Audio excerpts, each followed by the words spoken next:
Welcome back to my channel viewers. अगर आप CTET junior का एग्ज़ाम देने वाले हैं और आप साइंस पढ़ना चाहते हैं तो इस वीडियो को ज़रूर फॉलो करें।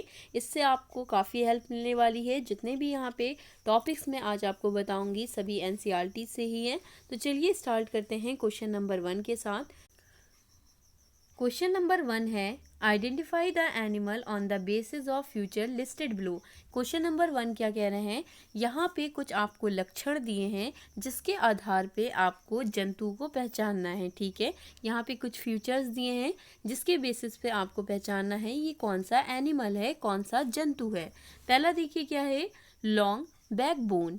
सेकंड क्या दिया है, मैनी मसल्स। तीसरा क्या दिया है, body curves into many loops for moving forward. ठीक है, आगे को ढकेलने के लिए शरीर अनेक वल्लियों में मुड़ा। ठीक है, तो ये आपको पहचानना है। यहाँ पे 3 आपको फीचर्स दिए हैं, यानी कि 3 लक्षण दिए हैं जिसके आधार पे आपको पहचानना है ये कौन सा एनिमल है।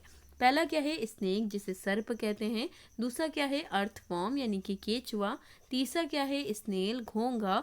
या फिर फोर्थ है हुक वॉर्म। तो यहाँ पे आपको पहचानना है कि ये जो फीचर्स हैं वो किस एनिमल के हैं। देखिए तीनों को समझते हैं वन बाय वन करके।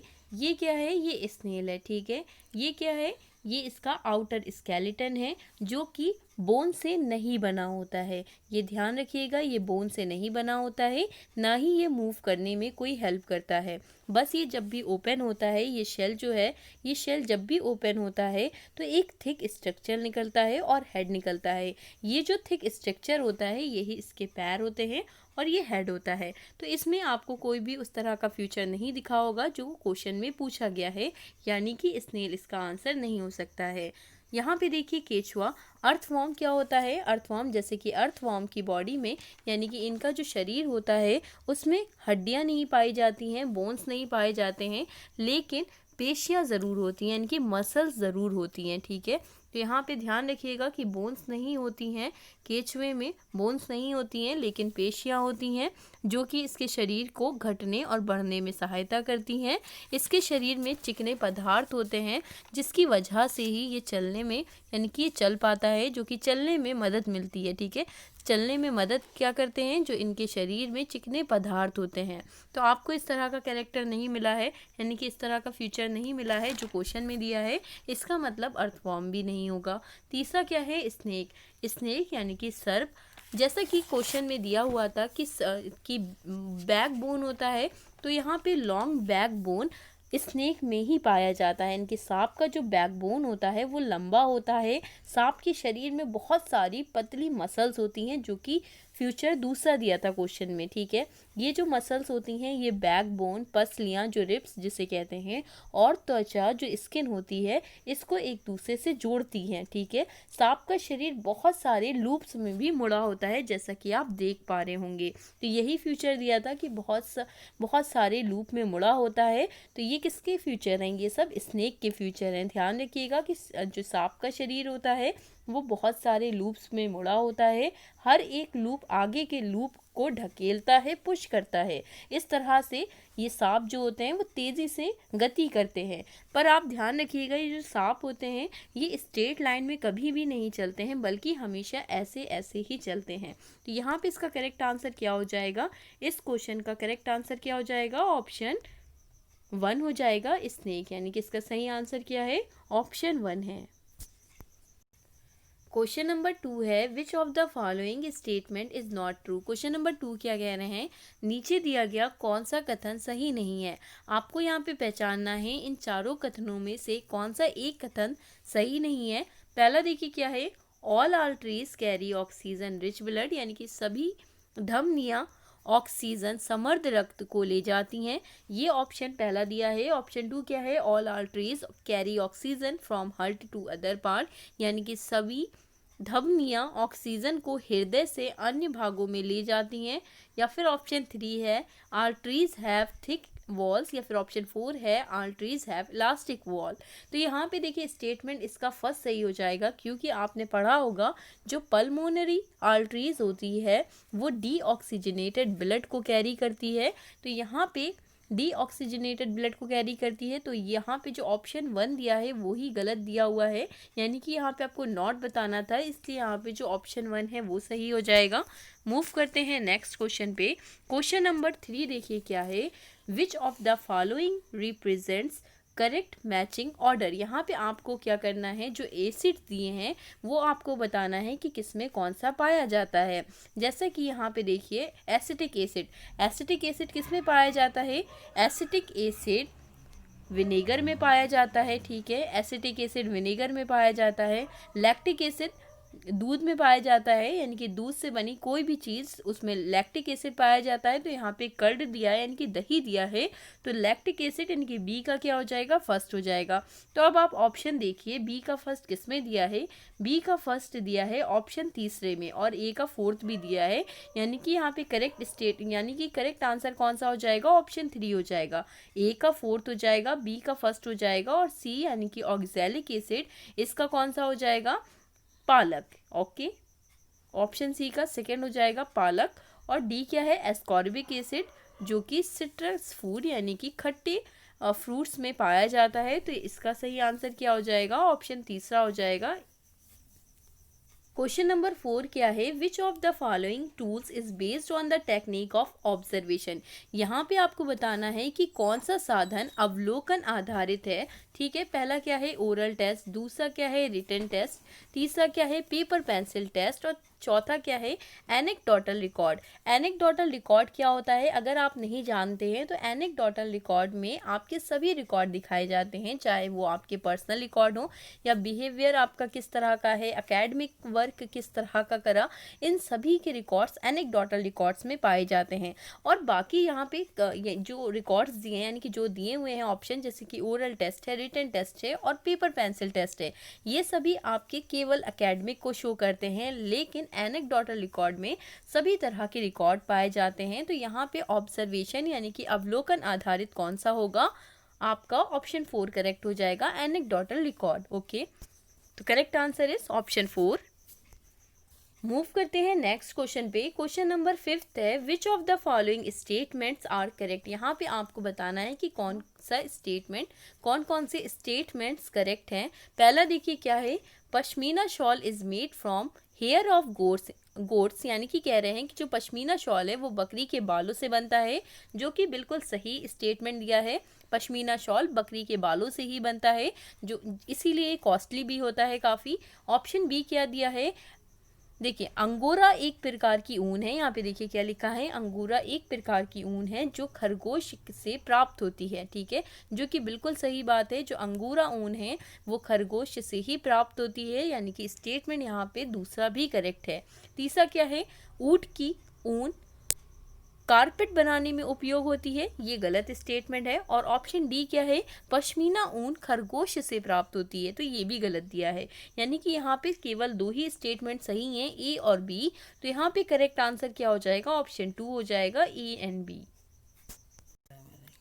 मूव करते हैं क्वेश्चन नंबर 6 पे। क्वेश्चन नंबर 6 क्या है, अनु कक्षा 8 के बच्चों को शैक्षिक भ्रमण यानी कि फील्ड ट्रिप पे ले जाती है, ठीक है। इस क्रियाकलाप यानी कि जो ये एक्टिविटी कर रही है कि वो बच्चों को एक टूर पे ले जा रही है, एजुकेशनल टूर पे, फील्ड ट्रिप पे ले जा रही है। तो इस तरह की जो क्रियाकलाप हो रहा है, तो यहाँ पे देखिए क्या है, इस क्रियाकलाप के लिए निम्नलिखित में से क्या सबसे अधिक उपयुक्त उद्देश्य हो सकता है।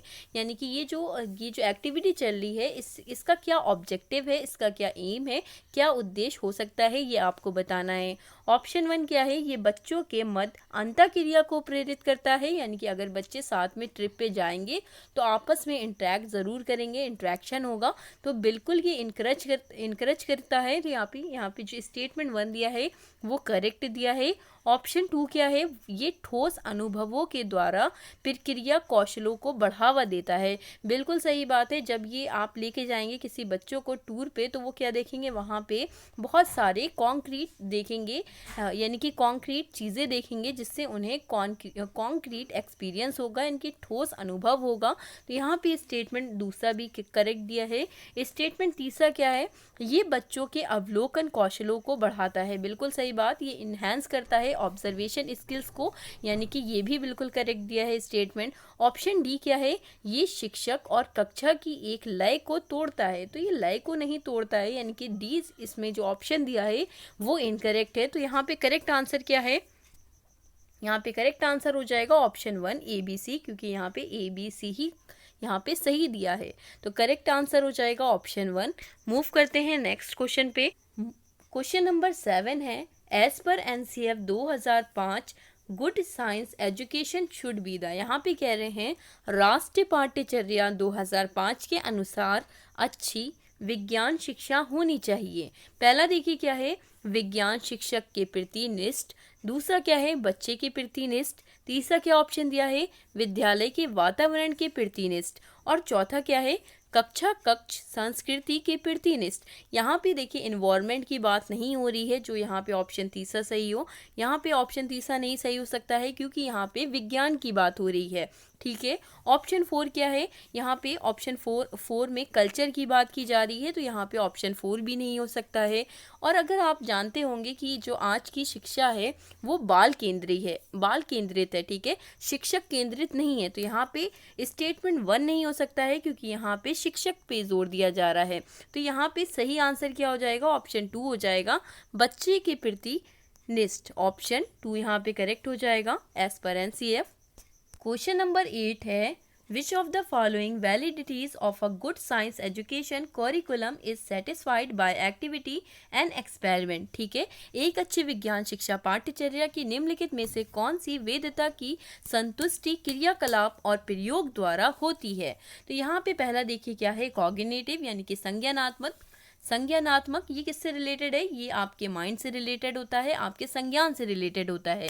तो ये ऑप्शन नहीं होगा क्योंकि यहाँ पे बाल विकास नहीं बढ़ाया जा रहा है, ये साइंस का पोर्शन है, ठीक है। ऑप्शन 2 क्या है, हिस्टोरिकल ऐतिहासिक, तो ये इतिहास भी नहीं है, तो यहाँ पे ऑप्शन 2 भी नहीं होगा। तीसरा क्या है, इन्वायरमेंटल, ये इन्वायरमेंटल यानी कि पर्यावरण भी आप नहीं सॉल्व कर रहे हैं, आप साइंस पढ़ रहे हैं, तो यहाँ पे ऑप्शन तीसरा भी नहीं होगा। ऑप्शन 4 क्या है, प्रोसेस, आपने देखा होगा साइंस में हर चीज़ एक्सपेरिमेंट बेस्ड होती है, क्रियाकलाप बेस्ड होती है, जिसमें हम लोग क्या करते हैं, प्रोसेस करते हैं, काफ़ी रिएक्शंस चलती हैं, प्रोसेस चलती हैं, प्रतिक्रियात्मक, यहाँ पे क्या हो जाएगा, करेक्ट आंसर हो जाएगा, यानी कि ऑप्शन 4 इसका करेक्ट हो जाएगा।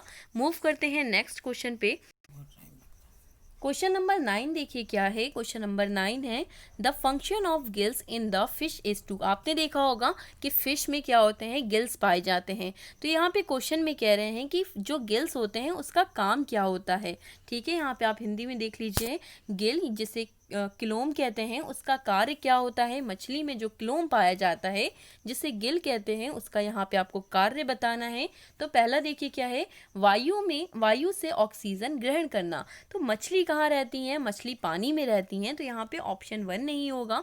ऑप्शन 2 क्या है, जल में उपस्थित पोषकों को अवशोषित करना, जितने भी पोषक तत्व हैं उसको अवशोषित करना, ठीक है, तो ये नहीं होगा। ऑप्शन तीसरा क्या है, जल में उपस्थित विलय यानी कि जो घुलनशील ऑक्सीजन होता है, जो पानी में ऑक्सीजन होता है उसको अवशोषित करना, या फिर ऑप्शन 4 है कि जल में अपशिष्टों को उत्सर्जित करना। तो यहाँ पे ऑप्शन 4 नहीं होगा, बल्कि यहाँ पे करेक्ट आंसर क्या हो जाएगा, जितना भी ऑक्सीजन डिसॉल्व होता है वाटर में उसको एब्जॉर्ब करना ही गिल का काम होता है, गिल्स का, जो कि फिश में पाए जाते हैं। तो यहाँ पे इसका करेक्ट आंसर क्या हो जाएगा, ऑप्शन तीसरा हो जाएगा। क्वेश्चन नंबर 10 क्या है, निम्नलिखित में से कौन सा कथन सही नहीं है। यहाँ पे आपको बताना है कि कौन सा एक स्टेटमेंट यहाँ पे इनकरेक्ट दिया है, करेक्ट नहीं है। पहला देखिए क्या है, digestion is a chemical change, बिल्कुल सही बात है, डाइजेशन एक केमिकल चेंज है, हमारे बॉडी में एंजाइम्स पाए जाते हैं जिसकी वजह से डाइजेशन होता है, ठीक है। तो ये यानी कि यहाँ पे ये करेक्ट है, ऑप्शन 1।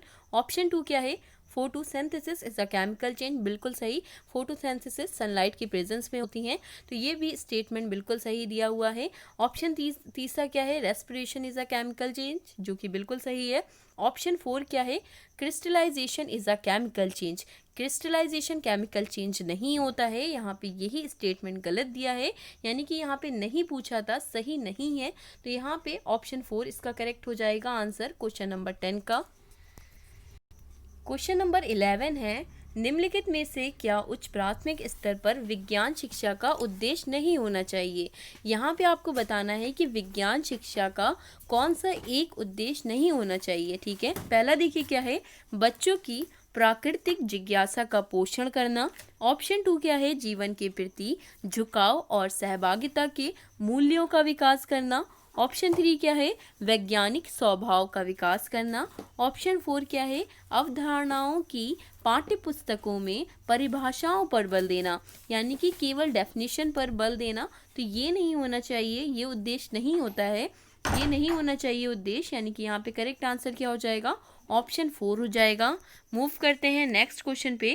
क्वेश्चन नंबर 12 है, एक शिक्षक कक्षा का आरंभ एक दिए गए भोजन के नमूने में मंड का रासायनिक परीक्षण का प्रदर्शन करके करता है। ठीक है, यहाँ पे प्रदर्शन कर रहा है एक शिक्षक। ठीक है, उपरोक्त कथन में रेखांकित शब्द से संबंधित संज्ञानात्मक प्रक्रिया है। ठीक है, यहाँ पे देखिए प्रदर्शन, इस जो ये शब्द दिया है, इस शब्द से संबंधित संज्ञानात्मक प्रक्रिया है, ये आपको बताना है। पहला क्या है, सृजन करना। सेकंड क्या है, विश्लेषण करना। थर्ड क्या है, अनुप्रयोग करना। ऑप्शन 4 क्या है, बोध करना। तो यहाँ पे इसका करेक्ट आंसर क्या होगा, यहाँ पे इसका करेक्ट ऑप्शन हो जाएगा ऑप्शन तीसरा, अनुप्रयोग करना, यानी कि अप्लाइंग। ठीक है, मूव करते हैं नेक्स्ट क्वेश्चन पे। क्वेश्चन नंबर 13 है, निम्नलिखित में से कौन सी गतिविधि बच्चों में सक्रिय अधिगम का प्रावधान नहीं करेगी, यानी कि कौन सी यहाँ पे एक्टिविटी है जिसमें बच्चा सक्रिय रूप से पार्टिसिपेट नहीं कर पाएगा, एक्टिवली पार्टिसिपेट नहीं कर पाएगा। पहला देखिए क्या है, विज्ञान क्लब की स्थापना। दूसरा क्या है, क्षेत्र भ्रमण का आयोजन। तीसरा क्या है, विज्ञान का कोना बनाना। या फिर फोर्थ है, कक्षा में व्याख्यान सुनना। बच्चा अगर व्याख्यान सुनेगा, केवल लेक्चर सुनेगा क्लास में, तो बच्चा क्या हो जाएगा, एक्टिवली पार्टिसिपेट नहीं कर पाएगा, बल्कि इनएक्टिवली प्रेजेंट रहेगा। तो यहाँ पे इसका करेक्ट आंसर क्या हो जाएगा, ऑप्शन 4 हो जाएगा, कक्षा में व्याख्यान सुनना। क्वेश्चन नंबर 14 क्या है, विज्ञान में निम्नलिखित में से किसके द्वारा सीखने में कमी का पता लगाया जा सकता है। ठीक है, पहला क्या है, अवधारणा मानचित्र। दूसरा क्या है, एनेक्डोटल रिकॉर्ड है। तीसरा क्या है, पोर्टफोलियो है। अगर आप नहीं जानते हैं तो पोर्टफोलियो क्या होता है, एक तरह की फाइल होती है जिसमें बच्चे के बारे में होता है कि उसने क्या क्या चीज़ें हासिल की हैं, क्या क्या चीज़ें अचीव की हैं। तो इसके द्वारा भी एनेक्डोटल रिकॉर्ड भी सही दिया है और ऑप्शन 1 भी सही दिया है, कॉन्सेप्ट मैप। यानी कि यहाँ पे करेक्ट आंसर क्या है, ABC। लेकिन जो डी दिया है, टर्म एंड अचीवमेंट टेस्ट, ये सत्र के अंत में होता है। तो यहाँ पे ऑप्शन डी नहीं होगा, बल्कि यहाँ पे ABC सही हो जाएगा। यानी कि यहाँ पे जो ऑप्शन तीसरा दिया है वो यहाँ पे करेक्ट हो जाएगा। आज के लिए हम लोग इतने ही क्वेश्चन सॉल्व करेंगे। अगर वीडियो अच्छी लगी हो तो आप लाइक शेयर सब्सक्राइब ज़रूर करें, BH क्लासेस को सब्सक्राइब करें। आज से आपको साइंस के कंटेंट भी मिलेंगे यहाँ पे। ठीक है, BH क्लासेस 1 2 3 टेलीग्राम चैनल है, आप ज्वाइन कर सकते हैं। ओके, मिलते हैं फिर नेक्स्ट वीडियो में एक नए टॉपिक के साथ।